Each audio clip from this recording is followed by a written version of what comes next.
have Sister Margaret Shinger come, and she's going to talk with us, okay?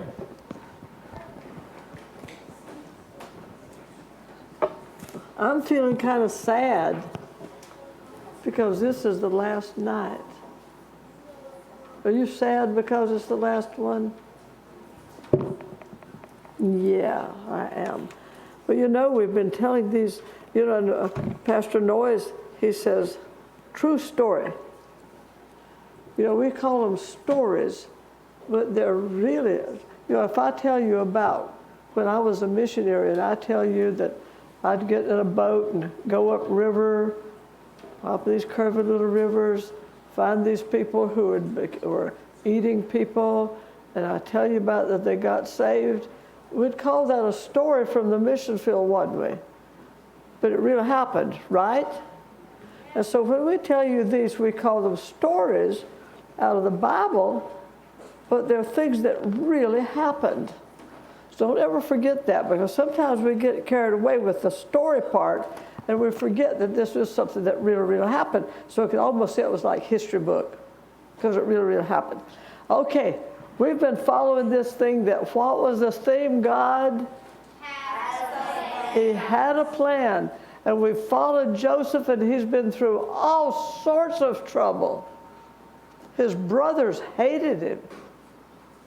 But he had this dream, didn't he? He dreamed that all his brothers were all going to bow down to him. He dreamed also that the moon and the sun and the moon, which would be his parents also were going to bow down to him. Did they believe him? No, no, no. They said, no way, you little spoiled brat. We're not bowed down to you. You got that one wrong. Well, it sure looked like he did get it wrong, didn't he? Because his brothers sold him, threw him in that pit, then drug him out, tore up his coat and put blood on it and gave it to his father. And he said, I will cry until I die. I'm going to weep forever about he thought his son was dead. He said some wild animals had eaten him. And so then he gets put him in that pit. Then they drag him out. Then they sell him. He becomes a slave. He'll never, ever get away. He'll never see his brothers again. He will never see his father again.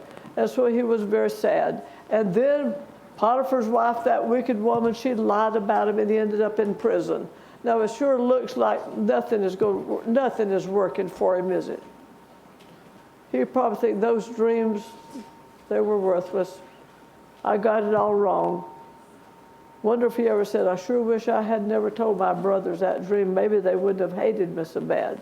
But in his heart, he really believed it. He believed that that was from God. But, you know, but all the way through that, he didn't know it, but God had a plan for him.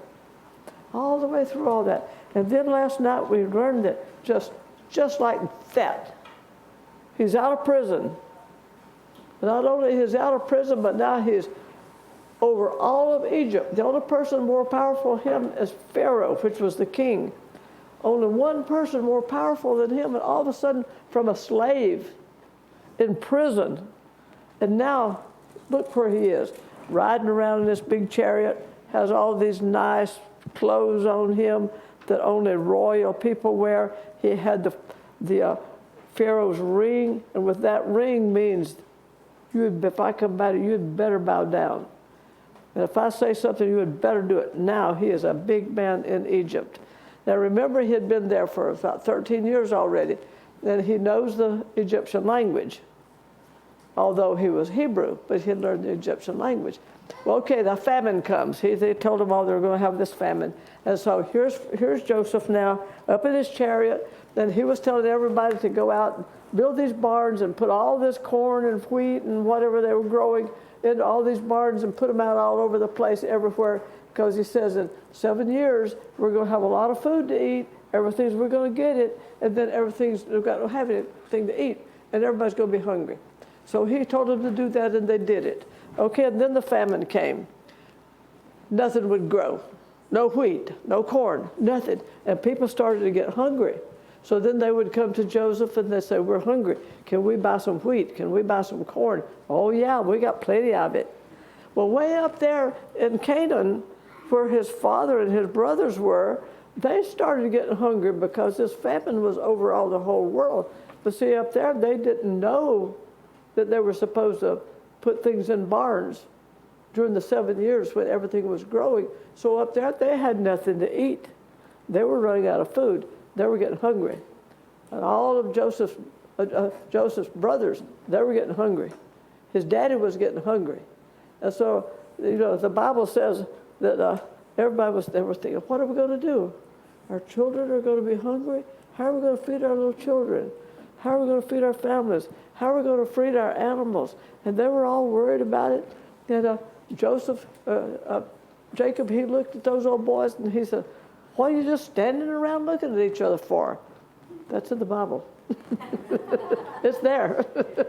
What are you standing around looking at each other for?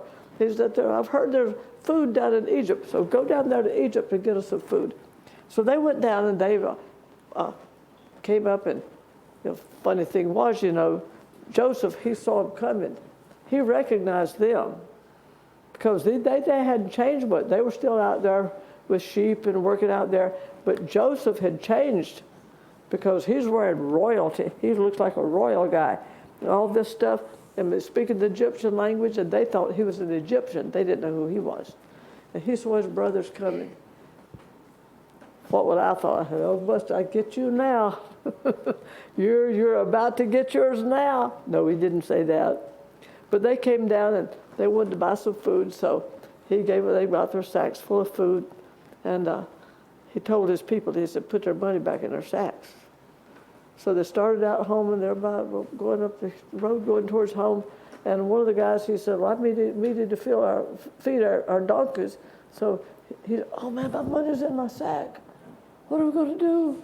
We got all the way home, and the money was, all of them had their money in their sack. Oh, but I got to back up a bit. I'm getting ahead of myself, aren't I? But that's here in Egypt, when they got Joseph, so he knew who they were. He says, who do you think you are? They said, we're Hebrews. We're from the land of Canaan, and we're just coming to buy some food. He said, no, that's not what you are. You're a bunch of spies. You just came down here to see what we got down here and look us over. They said, no. We're not spies. No, not spies. They said, we're all the children of one man. And they said, we're 12 of us. One of them, he is no more. Who was that? Who was that? That was Joseph. And he said, no, you're telling a lie. You're lying. You're spies. So he told him, he said, what about that younger brother you said you've got? And they said, we got one brother home. He's a little boy. His name is Benjamin. And he says, okay, he says, you're going to prove to me that you're not spies. I know you're spies, and I'm going to kill you all. But he says, I'm going to put every one of you in jail but one of you, and one of you go back and get Benjamin and bring Benjamin. Well, they spent the night, and the next morning Joseph got to thinking about it. He told him, okay, this is what we're going to do. One of you is going to stay here, we're going to put you in jail. The rest of you go take food home for your families, and you feed them. But when you come back, you bring Benjamin. If you don't bring Benjamin, you could all die. You got to prove to me that you're not spies.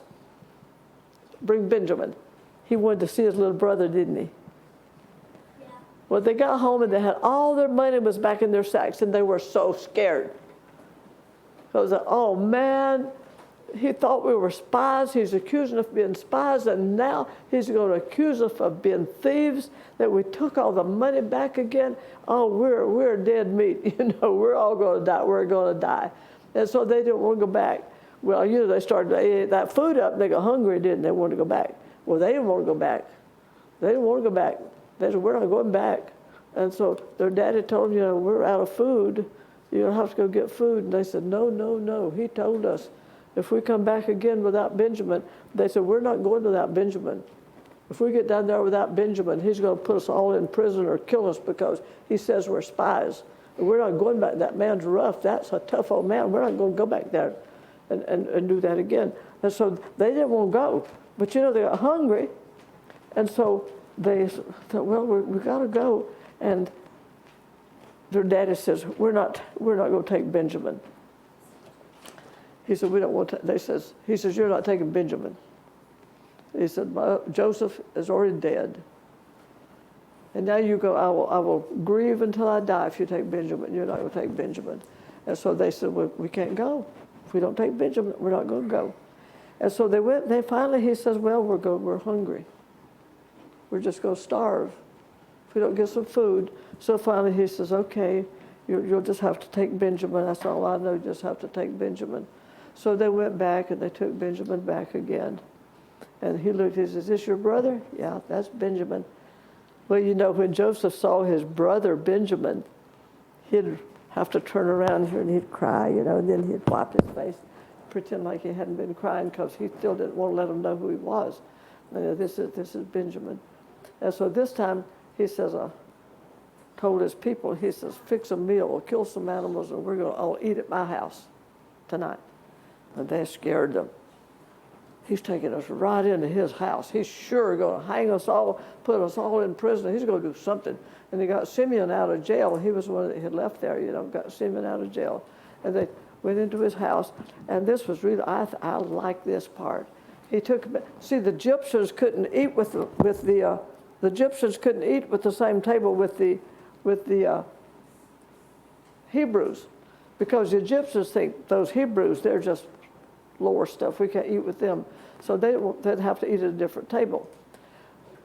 So they went in, and Joseph was out doing something, you know, and they were setting the table and bringing them in, and they had set the table from the oldest to the youngest, because that's the way they did it. The oldest one would sit here and all the way down, the youngest sit here. They said, well, how did he know which one was the oldest? How does he know who's the oldest and who's not the oldest? And they were so scared because they thought, what's he about to do to us? And I lost my picture somewhere in here. I don't do very good with pictures. I lose my place. And so see, this is Joseph over here, where Joseph came in and he told the stewards, he says, bring them all something to eat, but when you get to Benjamin down here, give him 5 times as much as anybody else.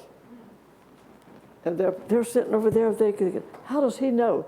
How does he know which is the oldest and which is the youngest? This man is really smart, isn't he? Because he knows stuff. I bet they thought he's a magician. He figures things out that people don't know. And so they were scared. They thought, what are we doing in his house? We're in his house. He's going to kill us for sure. That's what he's got us in here for. He's going to kill us. So then they went back again. They took their food, and he filled up their sacks.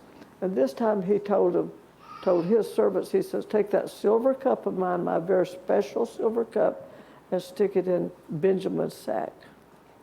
So they started out back home again, and then Joseph told us, he said, go run them down. Go chase them down. And when you chase them down there, he says, he told them what to do. So they got up, they ran up there and stopped. They, wait, where do you think, what do y'all think you've done? What have you done? What do you mean, what have we done? Okay, you come in here and they were treated well, and you fed you, and we gave you all that, and then you had the audacity to steal the king's pretty silver cup. Oh, we didn't do that. No, we didn't do it. We didn't do it. We wouldn't do that. We would never do that. You saw us bring the money back that was in our sacks, and we brought money, and what makes you think we would steal? We didn't steal. And they says, okay. They said, I'm going to find out which one of you it's in your sack. And they says, you look through all our sacks, and if you find that silver cup, that person will just become your slave for the rest of his life. Because they were sure nobody had stolen that silver cup. So they started scratching through it. Started at the oldest, scratched through all their cups. Got down to Benjamin. And there was the cup in Benjamin's. Benjamin didn't know it was in there. Nobody knew it was in there except the people who put it in there. So they made them all come back down to Egypt, to Joseph again. Came all the way back down there, and they were so scared. They thought, we are dead. We are going to be dead. But you know, all of this was happening. When all of this was happening, those brothers kept talking among themselves, and Joseph could hear them. Because they were saying things like, oh man, now we're being punished. God is punishing us after what we did to our brother. And Reuben says, I told you not to do it, and you wouldn't listen to me. But see, Joseph was hearing all that, and he was understanding it. They didn't know Joseph could understand. So he was listed to them, and he knew they were feeling repentance. They were feeling bad about what they'd done to their brother. I don't know if they felt bad about it, but they were scared, and they thought that God was punishing them for what they had done to their brother. And so they carted them all back down to Pharaoh again. And when they got back down there again, well, Joseph, he just couldn't handle it any longer. He's got to let them know. And they were so scared, and they wanted to say, we didn't steal it, we didn't steal it, we didn't steal it. And Joseph started to cry. Would you cry? I would. Because he saw his little brother, and he knew that his daddy was alive. He'd been left as a little boy, and now he's a grown man. He wanted to see his daddy, and he says, I'm Joseph. Of course, that scared them. Or would you be scared? Oh, man, we're dead. We're dead now. He says, I'm Joseph. And it scared them. But then he started to cry, and he just cried and cried and cried. And he hugged Benjamin and hugged him and hugged him. And I want to read from the Bible what he said. We want to be sure you get this one just exactly right. And Joseph said unto his brethren, come near to me, I pray you. And they came near. And he says, I'm Joseph, your brother, whom you sold into Egypt. Now therefore be not grieved, nor angry with yourselves. That took something, didn't it? Don't be angry with yourselves that you sold me hither, for God did send me before you to preserve life. And then a little further he says, so now it was not you that sent me hither, but God. Joseph, okay, boys and girls, the plan came together. He started out as a little boy, little baby. Before he was ever born, God had a plan for him. And he was just a little boy, little baby. His daddy loved him, but God had a plan for him. Joseph didn't know that plan. But Joseph he did right. He was honest. He didn't lie. He didn't steal. He just kept doing what was right. Even when he was in prison, he did what was right. When he was in Potiphar's house, he did what was right.